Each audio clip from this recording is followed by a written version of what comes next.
Okay, folks, 8 o'clock it is, Monday morning. Fantastic week ahead of us, I'm sure. Welcome, Wisdom Tribe. Welcome, everybody. And I think we're talking about risk this morning, are we, Lee? Yeah. Is that it? Just a yeah. Fear. We're talking about fear. Yeah. Okay. There we go. Okay.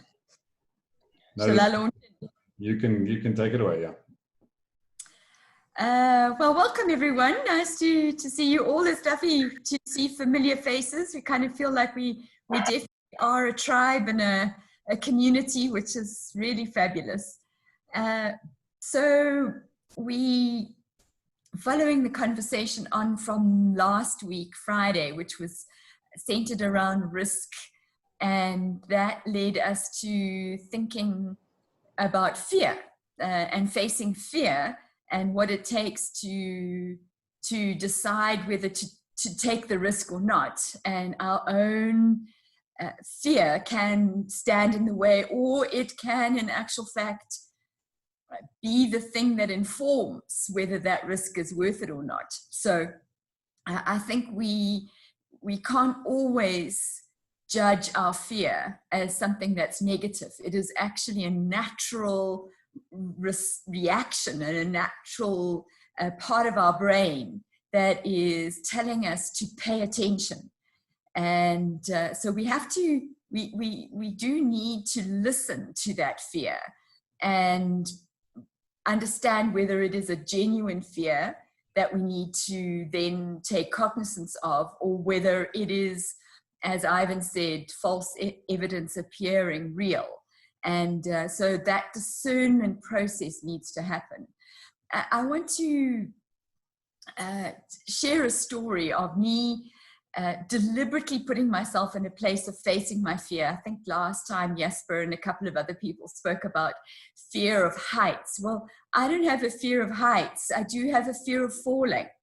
And and one of the things that I feared when I was growing up, I grew up in a small town in the middle of Zimbabwe. We would go onto farms and we would go bundu bashing and climbing over rocks. And I saw all the kids leaping over these rocks and climbing over the rocks. And I was terrified just of this leap across a gap. And I was never sure that I was ever going to make it. And so a few years ago, I listened to a talk by Jim Collins, and he had done some leadership training at West Point, the military academy in the United States. And there he explained how we use our bodies to achieve things in our minds. So you hear these great adventurers, or even people who've done, like Trevor or Jasper, the Comrades Marathon or the Doozy or whatever, that there's something in when you're doing something physically that it challenges your mind. So I decided to overcome my fear and to practice what Jim Collins was talking about. I went wall climbing. So there's a wall climbing gym just around the corner from us. And I'd never done wall climbing before. I've never done abseiling before. And so did a 45-minute lesson with my husband. And so started climbing up the wall. And I got a good meter up the wall, I can tell you that. And then I just absolutely froze. I described myself as a spider, literally sort of stuck on the wall, but a spider not in a good way. It was just literally sprawled from one end to the other, and I could not move. And that was pretty much me for the first day. And then I went back another time, and again, attempted, failed. And then I started watching other people, what they were doing. And I realized I was trying to reach these impossible holds when there's actually the wall. They were using the wall as well as the holds. And that might seem obvious, but I realized that there was a whole lot of other aspects to this that I could do, that I was looking to be perfect and do the impossible before I'd actually just done a little bit of scrabbling.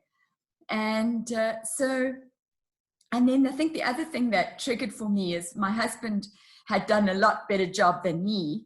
And when we reflected on it, he said, I felt absolutely safe because I knew that you were holding the rope, and I had complete trust that if I fell off the wall, you had me. And I thought, oh, I didn't even think of that. My poor husband's trusting me with his life, and I wasn't even vaguely thinking I was trusting him. And but that again was something that triggered in me, is that I wasn't alone, that I had somebody who was holding the other end of the rope. So I did it. On the second day, I reached the top. I don't know, it's a good 20, 30 meters up, and I touched the top, and it was a great achievement for me. I felt like I'd literally lifted a ceiling on my fear and some of the things that I, even unexplained things that lifted a lid for me. So that's really a story to maybe just get us going in terms of what is fear, what holds us back, and how do we overcome it. I hand back to you. Right, thanks, Lee. When you started talking about climbing the walls, I thought you were referring to lockdown. Everybody's starting to climb the walls at this stage of the game, but yeah, anyway. Let's come across to Mpulela. Good morning, Mpulela.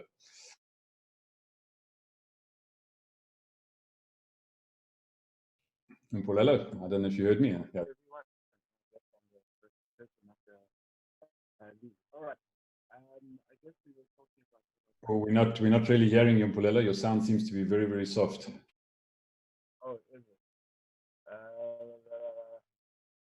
Can you hear me better now? You can't hear me. Unplug your headphones and speak straight into the whatever you're speaking into. Yeah.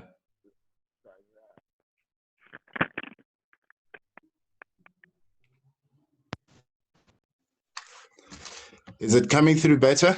That's 100% better. Yeah, I think maybe the sound on your headphone thing was down. Yeah. All right, sure, I hear you. Look, I'll start off at a tangent today, just a little bit of a story on how to survive a lion attack. So you can imagine that at the moment you hear lion in your mind, or the kind of thoughts that come into the head. Now, to survive a lion attack, do not panic. If you are being charged by a lion, you'll be extremely frightened. So that's the natural experience that you will have. Do everything you can not to panic. Stay calm, and thinking straight can help save your life. I think I like that, thinking straight. Now, it's very difficult to try and keep thinking straight when you're under pressure, especially in that way. Knowing what to expect can help you stay calm. For example, know that the lion is going to growl while they charge. This can shake the ground beneath you, but know this is normal for a lion attack. Do not run, stand your ground. You need to take charge of the situation and show the lion that you are a threat. So the mind has to move from the lion being a threat to you being also a threat to the lion. So turn so that you are side to side with the lion while clapping your hands, shouting and waving your arms. This will make you appear bigger and more threatening to a lion. And I think for me, it's an interesting story talking about fear as to how you survive a lion. I'm not going to go deep into that. I also just shortly looked at what the definition of fear is. Fear is an emotion induced by perceived danger or threat, which ultimately changes behavior as well. So for me, three things came up there. Thinking, so the thoughts that you have, how then they make you feel, that will then inform action. And so for me, it said, to overcome fear possibly means having to change how one thinks, because how you think will make you feel in a certain way, will make you behave in a certain way. So maybe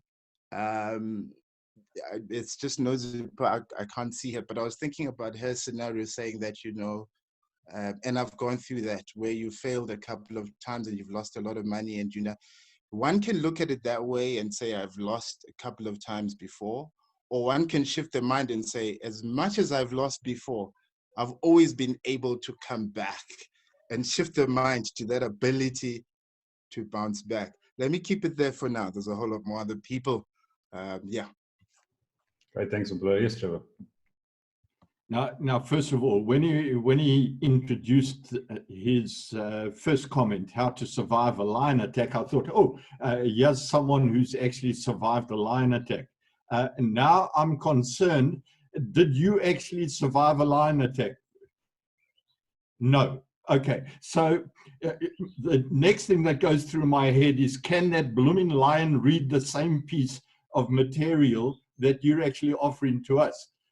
Because there's no way that I'm doing whatever that thing said. I'm out of there. You know, it's funny. I remember a story that was told to me about some rookies that were taken out on a field trip in northern Zimbabwe to experience the wild, and they're sitting around the campfire in the open veld there at night, telling all these horror stories about what happens in the veld, and as they bed down for the night in their sleeping bags alongside the fire, no protection, no tents, no huts, anything like that. During the course of the night, a pride of lions walked relatively close to where they were bunking down, and the male lion roared.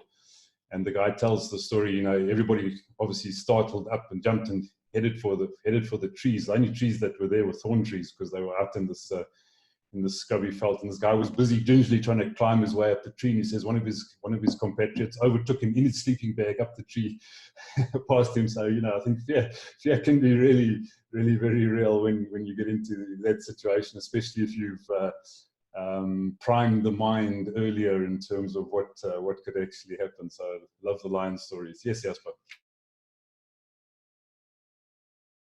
I was also just triggered by Mpumelo's story of the lion, and the joke goes that the guy was asked, "What would you do if you're in the veld and you come across a lion?"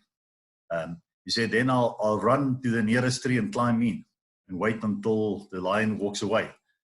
He said, "Okay, but there's no tree around you." He said, "Okay, then I run further, and then I'll get to the nearest tree, and then I'll get into the tree and I'll wait." He said, "No, you don't understand. There is no tree." And he was quiet for a while. He said, "No shit, there must be a tree." and I think that's my solution to that story. You've got to start planting, Jasper. You're going to need lots of trees. Right, let's go across to Guy. Yeah, coming from a country that has had lots of those, and still in a country that has lots of those, interesting. Yeah, just on fear, and maybe on a more serious note, because of the line of work I'm in, I'm doing some research and have been for the past 2 weeks with a number of people via LinkedIn and direct messaging on what is the main fear they are actually going through now. What is the key thing in there? And I have put it on the chat, whether you guys want to reply or not. That's up to you. But it's fascinating in my research what I'm finding. And I'm just asking the simple question: what is the one single biggest fear that you and your family, or you as an individual, is having? And it's actually quite shocking what's coming out. Having said that, though, it is a motivator for myself, because everyone has some sort of fear, and a lot of those fears one obviously cannot control, and one's got to look at what one can control. But it's just because of the nature of what I do. It's very interesting, because when you meet a lot of people today and you're talking to them, they do have some sort of fear, and you've got to understand that if you're wanting to get to know them a little bit deeper. So yeah, I'm glad, Lee, that we're on this subject today. Thank you. Great, thanks, Guy. Yeah, and I think that's absolutely the sobering truth. There are a lot of real fears that are surfacing now in these times. So yeah, an interesting topic to go down. So let's go across to Jennifer. Morning, Jennifer.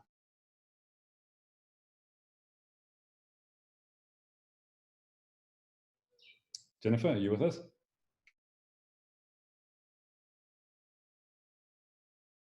Hello, are you there? Can you hear me? Sorry, I've got weak signal.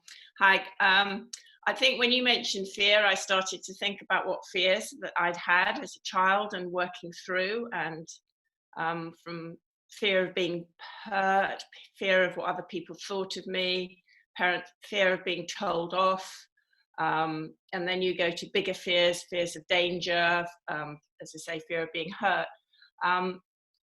But fear, it checks you, doesn't it? It makes you think. So in ones, it can be a good thing. So it stops you going over the edge. It actually makes you think. It makes your brain work. So there's fear of something that might happen, and there's actually fear when it does happen. And it's looking at, you can obviously stop the first, but not the second. I've always had a fear of speaking. So I'm sitting here thinking, what am I going to say to you? But my fear of speaking has come very much from, I think, from fear of what people will actually think of me.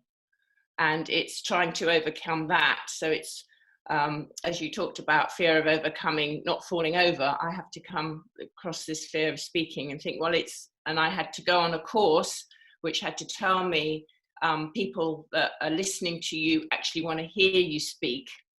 So you speak and you tell them what you have to tell them. They want you to do well. They're not there to pull you down. And when I could start to get my mind around that, I could start to get up and start to talk to people. But it's still there, and I'm still working on it. So thank you. Great, thanks, Jennifer. Let's pop across to Cecile. Okay, guys, sorry, I'm not even going to put the video on. I don't know. I just found my internet is bouncing and everyone's speaking. I actually do not have many fears, actually physical fears, because from an early age we used to climb things like Lee, and so Lee, when you are really,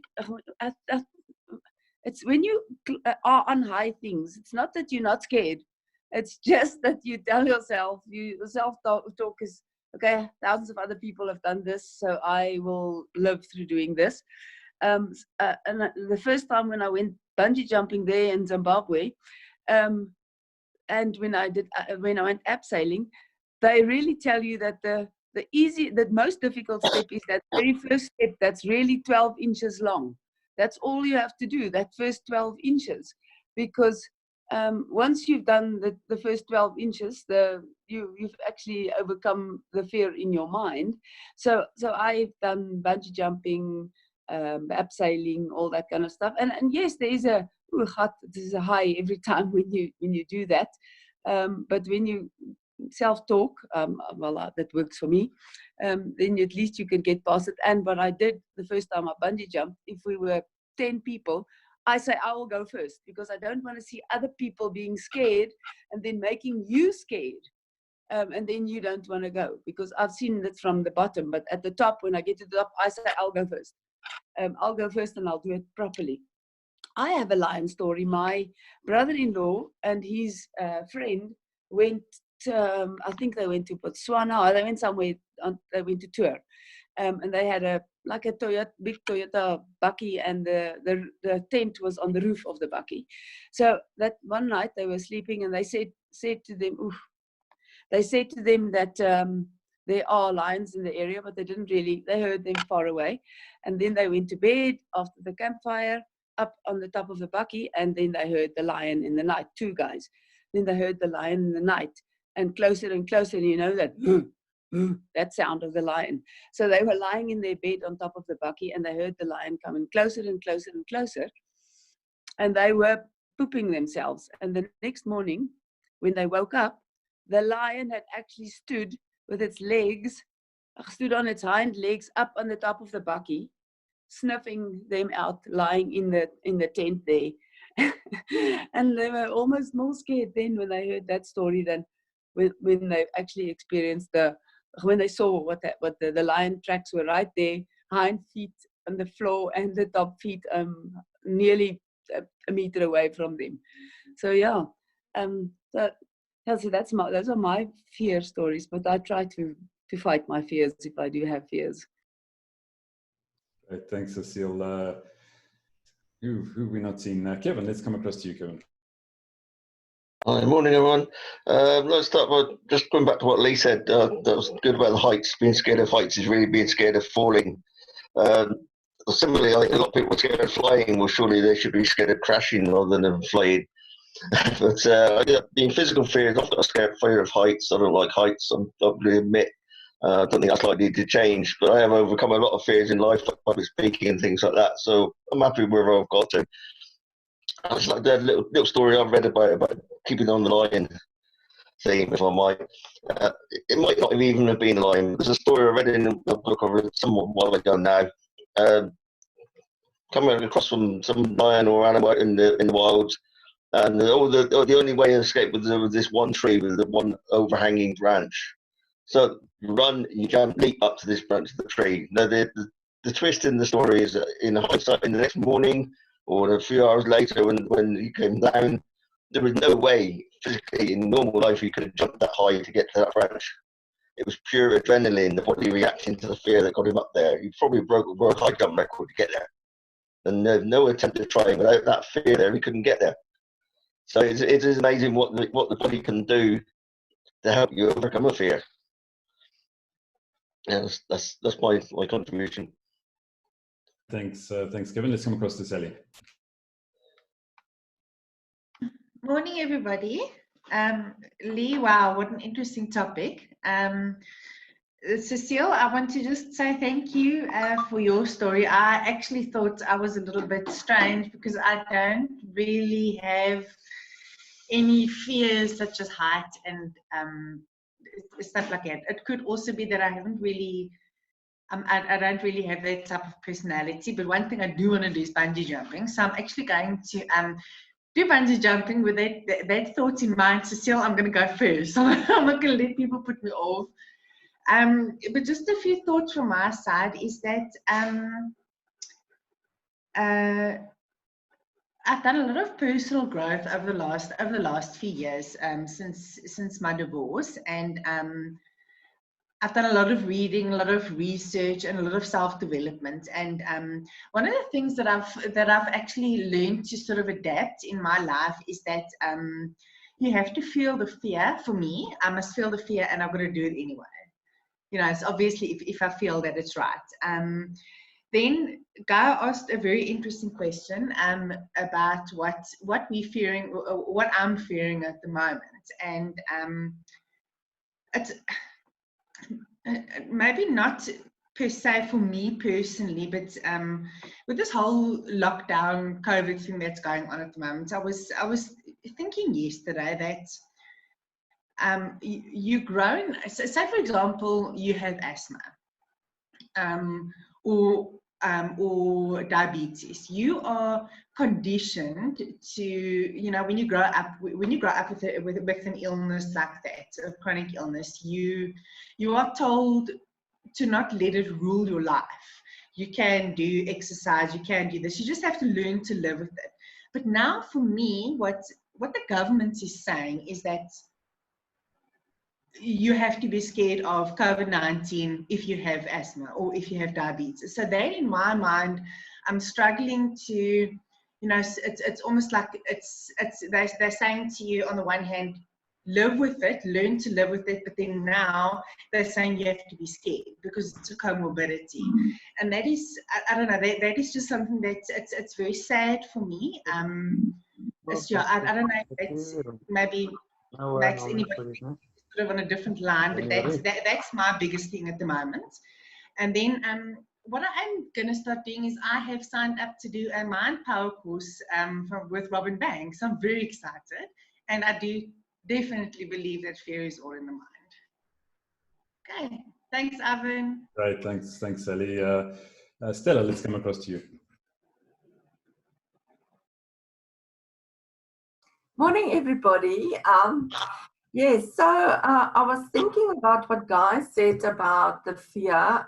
What fear do we have now? So you read so much in the media about COVID-19, and one of the things that they're saying that by being locked up in lockdown, you actually worsen your immunity system because you're not out there, you're not building an immunity.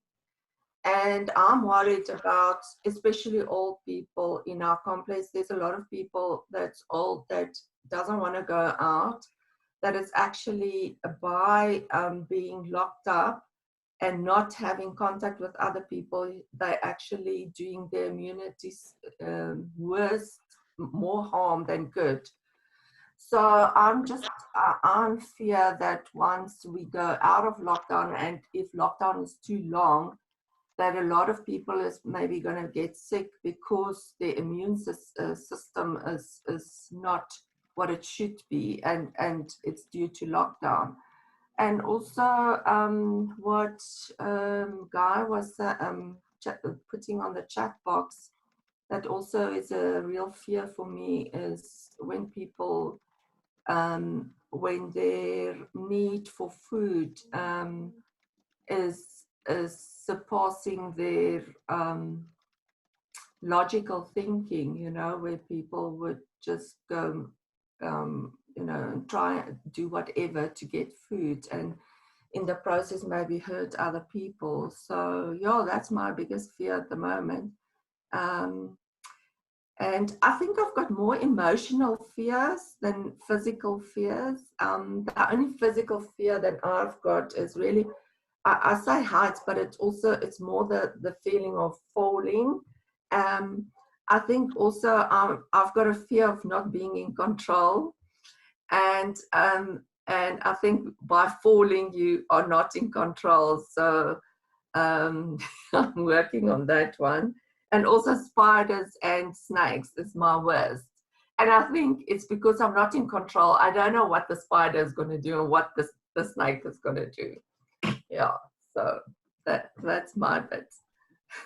Great, thanks, thanks, Stella. Yeah, isn't it funny how those two, spiders and snakes, seem to be very common? You know, I have a great affinity for both. Funnily enough, my dad started a herpetology club at the school that he was teaching at when I was very small. So I started handling snakes at about the age of 4. So I respect them, make no mistake, but fear is a different thing, and spiders I absolutely love. I've got tons of spider photographs that I can show you, Stella, just to help you get over your fears. Let's come across to Donovan.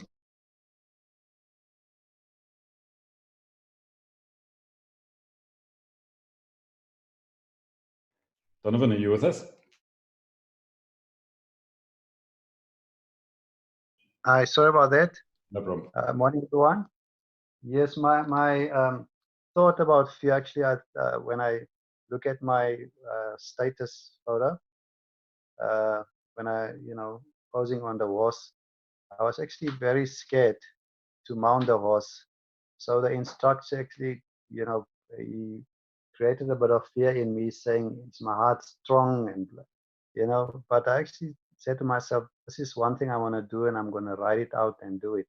So the thing about fear is you might not be able to prevent the thing from happening, but when you're in it, you just write it out and do the best you can. Thank you. Great, thanks, Donovan. Right, I think we've touched about everybody. I'm going to come back to Trevor because I don't know that you really spoke about it, Trevor. You just commented on the lion story. So if any final thoughts from your side, and then I'll hand back to Lee. Well, I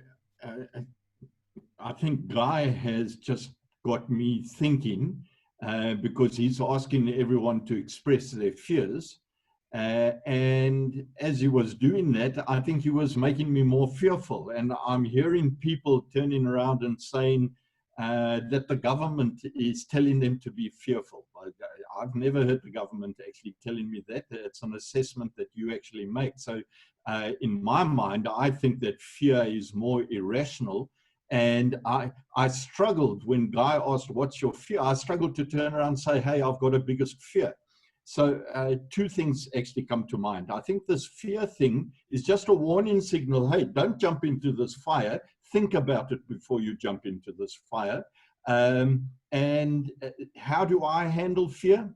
It's quite simple. That's stupid.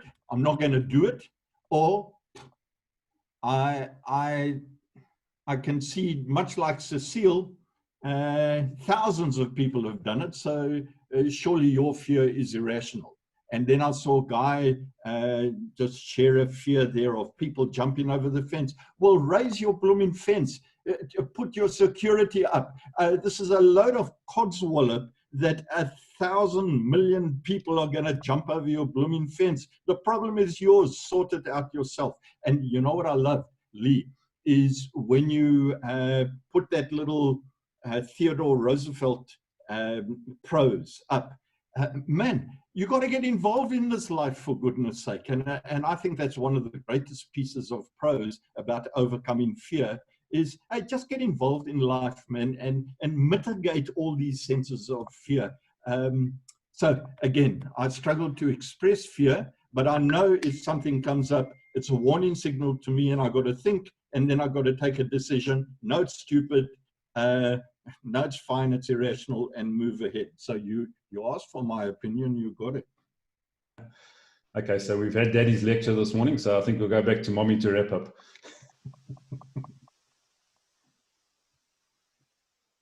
I want to just check. Jasper also told a story. Jasper, was there anything else you wanted to add? If you can bear with me for just a minute, I want to share a screen with you. And I'm not too fearful of too many things apart from an incredible fear of heights. But I think if there's safety equipment and stuff in place, I'm less fearful than the fact that there are no safety equipment in place. And in 2012, we attended a conference on the Zimbabwean side of the Victoria Falls. And the leader of our group is one of those guys who don't think things through, but he's quite a strong influencer. He just get everybody to tag along. And they said we're going to go onto the Devil's Pool. I don't know if you ever heard of the Devil's Pool. And just from the pictures I saw going into Zimbabwe, I said, okay, count me out. I'm sitting that one out. I'm at the pool at the hotel. And then on the day they said, okay, we're just going to go out for a nice cruise and we're going to check the waterfalls and then have a braai and then come back. And I thought, all right, that sounds okay. So they coerced me in this whole thing. And then we got, and you know, where you get off on the boat, you don't see the falls at all. And then you walk through a bit of a bush and then you actually see the falls. And the next moment, this whole group tag along and they're now going to jump in the Devil's Pool. Now, I went through the worst of emotions because on the one hand, my wife is in that group. I don't want to leave her alone. My ego is on the line, but I'm happy to sacrifice my ego. But just to let you know how scary this is, I just want to show you that, where is this thing now? Let me just get to that video. There we are. The Devil's Pool.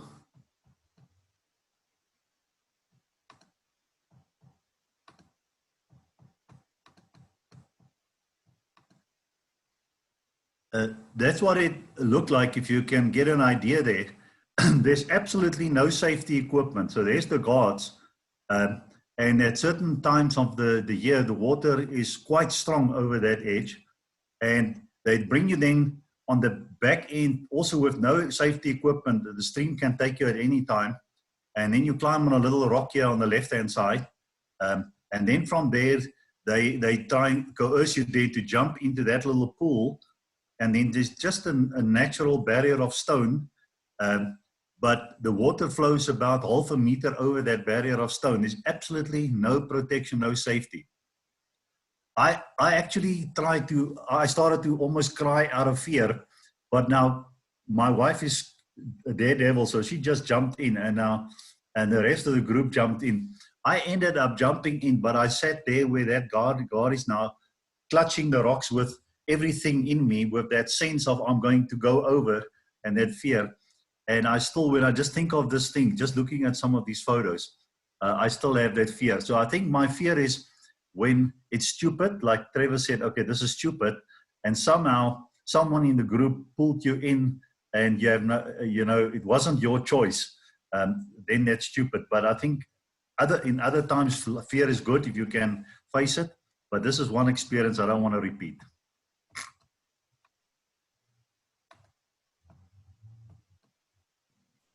Thanks, Jasper. It certainly is a wake-up call to recognize, you know, what is real fear. And I know Jennifer spoke about worrying about what other people think, but we have the opposite as well, is that there's peer pressure is a real thing. So you can get pulled into things that you don't want. Thank you. I think it just, we've all touched on various aspects of fear. We've come at it from different angles, and from current to past to, I love the local flavor with the lions. So I'll end off with one little lion story, because my brother is a wildlife photographer, spent a lot of time in the bush. And so the one story is that a lioness, he was in Zimbabwe at the Mana Pools, and a lioness came and basically snuggled up to him. He did not move that whole night. So there was, you know, I don't know if he made himself big or small in Mpumalelo, but he was still. And the other one is walking through the bush, seeing a lioness at some distance. And he always tells the story to describe the fact that every creature in the bush has its danger zone. And so long as you know what that space is around it, you can walk wherever you want. And so he saw the lioness, and he stepped forward, and the lioness's tail went up, and it just started swirling around like this. And he took one step back, and the tail went down. And he tested it a couple of times. He just took one step forward, and the tail went up. That was the warning. And then one step back, and she was fine. So I think that's a good indication of when is fear to be taken seriously, and when and when do you just keep going. So thanks, everybody. Mpumalelo, we look to you tomorrow to tell your story. We really look forward to that. Thank you for being willing to share with us. So that's something to look forward to tomorrow. Thanks, everyone. Have a great day. Thanks, everyone. Fantastic day further, and we'll see you on tomorrow. Cheers now.